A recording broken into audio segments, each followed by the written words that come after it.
श्रावण येताची आणुनी प्रतिमा गृहात स्थापुनी करू प्रार्थना जय देवी जय जीवती जननी सुखी ठेवी संतती विननी तव चरणी।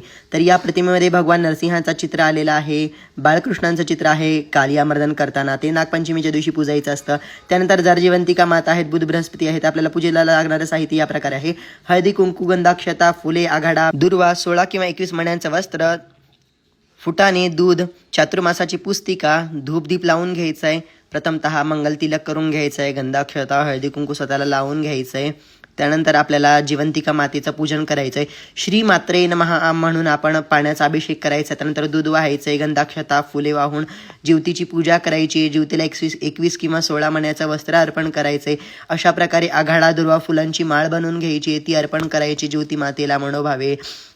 आणि आघाडा दुर्वा पण वरती वाहायचे, ते एक फूल वाहायचंय।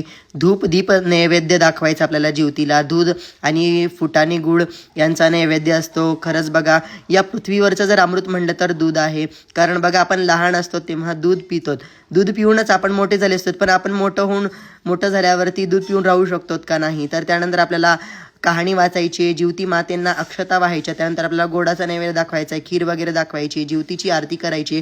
चातुर्मासाच्या पुस्तकामध्ये आपल्याला पूर्ण डिटेल मिळून जाईल। नेक्स्ट व्हिडिओमध्ये पुन्हा भेटू। उद्या आमच्याकडे नरसिंह पूजन असतं, ते कसं असतं ते पाहायला विसरू नका।